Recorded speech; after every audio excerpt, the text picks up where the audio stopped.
प्रिय छात्रों, ऐसा होता है हमारे साथ कि हम आपको जो भी प्रश्न समझाते हैं तो सब लोग कहते हैं कि सर ये प्रश्न आते ही नहीं है, ये तो इतने सरल प्रश्न है, ये कैसे आ सकते हैं।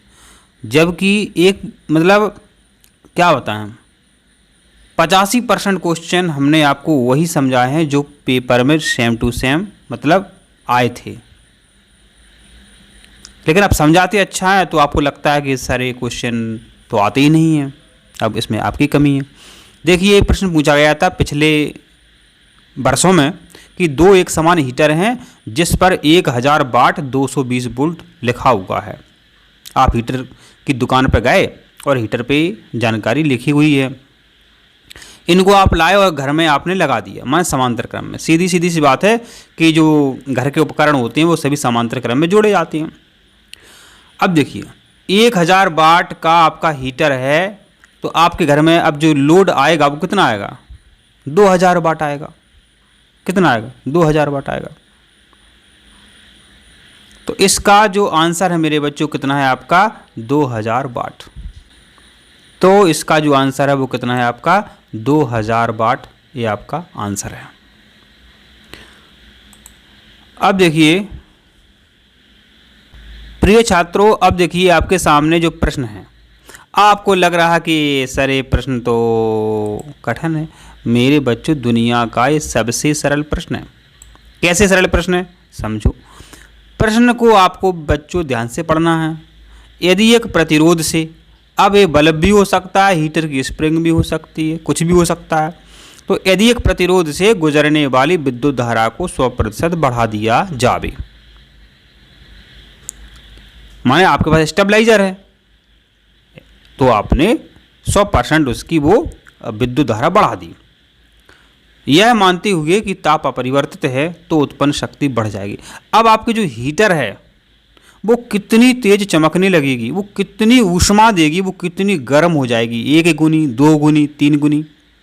तो देखिए प्रिय छात्रों, इस पर हमेशा प्रश्न आता है P बराबर VI। एक है आपका ओम का नियम V बराबर IR, इस पर भी हमेशा प्रश्न आता है। तो इसका जो मेन सूत्र है वो है आपका P बराबर VI, इसको याद कर लो। अब यहाँ पर समझते हैं अपन कि एक प्रतिरोध है R है, तो उसमें क्या किया आपने, विद्युत धारा को 100% बढ़ा दिया। 100% बढ़ाना माने होता है दुगना करना, है ना। 1 रुपये है तो 2 रुपये, 10 रुपये है तो 20 रुपये। 100% बढ़ाना माने होता है दुगना। ये तो छोटी सी बात है, आप जानते ही होंगे। माने वो 1 है, वो 1 से वो 2 हो जाए तो इसे बोलते हैं 100%। माने 10 से 20 हो जाए तो 100%। अब यहाँ आपसे पूछा था कि उत्पन्न शक्ति बढ़ जाएगी, माने P आपसे पूछा है। तो जो P है, P बराबर होता है VI। अब यहाँ देखिए इसमें प्रतिरोध नहीं आया कहीं पे, लेकिन प्रतिरोध जो है प्रश्न में दिया है, इसलिए इस को फार्मूला को आपको सॉल्व करना पड़ेगा। तो I बराबर V बराबर होता है IR। तो IR अपन ने रख दिया और I का I रख दिया। I मिलके क्या हो जाएगा? I गुणित I बराबर I स्क्वायर, और R का R अपन ने रख दिया। तो आपको या तो फिर सिर्फ इन्हें याद करना है और या सॉल्व करना आना चाहिए आपको। 2-3 सूत्र हैं, उनसे ही प्रश्न बनता है। तो P बराबर I स्क्वायर R आपका एक सूत्र बना। अब पुनः प्रश्न पर चलते हैं अपन। तो कह रहा था कि गुजरने वाली विद्युत धारा को 100% बढ़ा दिया जाए। माने जो विद्युत धारा है आपकी अभी 1 है, शुरू में कुछ संख्या नहीं होती उसको 1 मानते हैं। ये छोटी सी बात है, आपने केमिस्ट्री में रासायनिक समीकरणों में देखा होगा। इसको 1 मानते हैं, 1 मानते हैं। अब 1 से वो कितनी हो गई? 2 हो गई। तो यहाँ अपन ने 2 लिख दिया। विद्युत धारा को 100% बढ़ा दिया, माने 1 से 2 कर दिया। यहाँ 2I कर सकते हैं अपन, I से 2I, यहाँ 2I अपन कर सकते हैं। 2I अपन ने किया और स्क्वायर अपन ने लगाया, ये वाला जो स्क्वायर लगाया यहाँ पे 2I करके स्क्वायर लगाया, तो 2 दूनी 4, 2 दूनी 4। माने जो विद्युत धारा जो है आपकी मेरे बच्चों, ये हो गई आपकी यहाँ पे 4। देखिए यहाँ पे 2R बराबर एक क्या निकला अपना 4i² r बराबर 4ra निकला। अब यहाँ समझो कि वो आपकी शुरू में ये r थी, r से ये 4r हो गई, r से 4r हो गई, माने इनमें 3r की वृद्धि हुई। r बराबर 4r मतलब 3r की वृद्धि हुई, माने 300% उसमें उसकी शक्ति है वो बढ़ जाएगी। तो सिंपल सा आपको ध्यान लगाना था कि P बराबर I² R, दुगनी माने 2 दूनी 4, माने I से 4 I हो गई आपकी 4। देखो यहाँ देखो P बराबर यहाँ 4 उत्तर निकले कि नहीं लग रहा, इसी को तो अपन सॉल्व कर रहे हैं यहाँ से यहाँ तक। यदि इसमें मान 2 रखते हैं, I से 2 कर दिया अपन ने, तो P बराबर क्या हो जाएगा यहाँ पे 4। अब बताइए ऐसा कौन सा प्रश्न था जो आपको समझ में नहीं आया।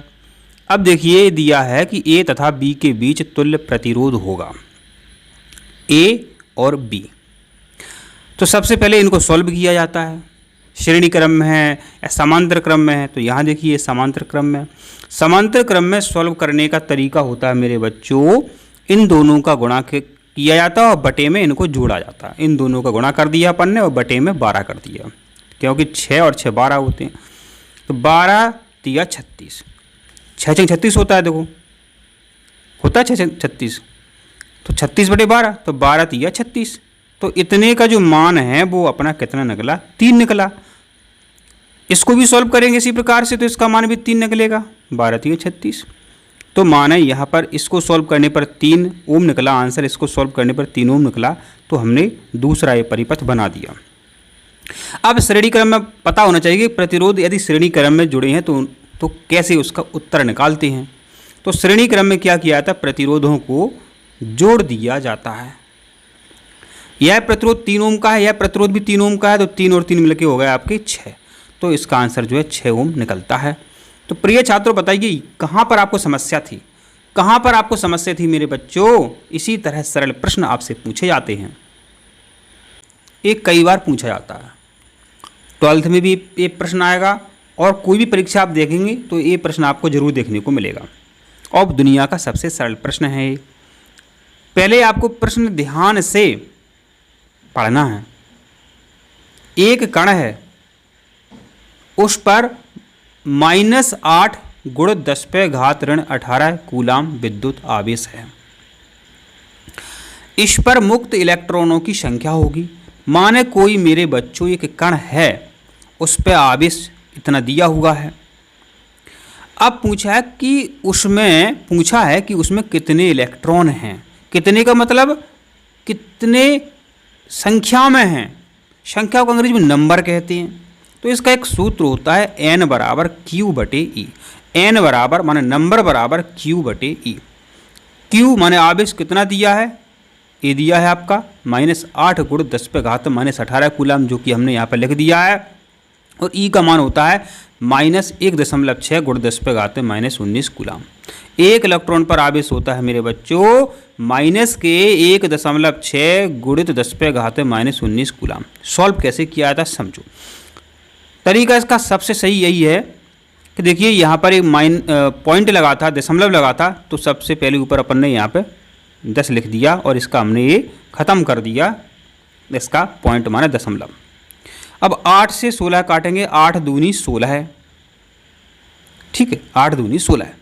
यहाँ देखिए ये -19 के हैं जी, ऊपर जाएंगे मेरे बच्चों तो प्लस के 19 हो जाएंगे, प्लस के 19 माइनस के 19, माने प्लस का एक 10 बचेगा अपना। तो प्लस का एक 10 बचा यहाँ और 10 यह है। ये 10 कहाँ से आया था, ये हमने दशमलव खत्म किया था तब यहाँ 10 लिखा था। तो 10 × 10 माने 10 × 10 और बटे में 2, 2 पंचे 10 और 5.50 इलेक्ट्रॉन। तो माने इसका उत्तर आएगा आपका 50 इलेक्ट्रॉन।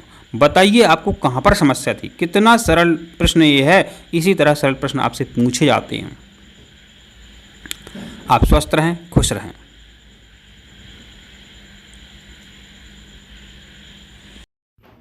प्रिय छात्रों, ऐसा प्रश्न आपके पेपर में कई बार पूछा गया है। इस तरीके से वो डायग्राम दे देते हैं, ठीक है, और कहते हैं ए और बी के बीच प्रतिरोध का मान कितना निकलेगा।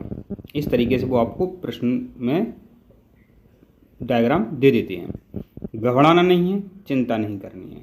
एक बताओ, अगर ये धागा होता और धागे में यहाँ पर आपने एक गांठ बांध दी, यहाँ पर एक गांठ बांध दी, तो धागे को अपन इधर तानेंगे, इस धागे को ऐसे तानेंगे, कुछ इस तरीके से रचना बनेगी कि नहीं बनेगी? सोचो, शांत मन से सोचो मेरे बच्चों। ये धागा होता, देखिए यहाँ पे ये धागा इधर को खुल जाएगा और ये धागा इधर को खुल जाएगा। देखिए ये खुल गया।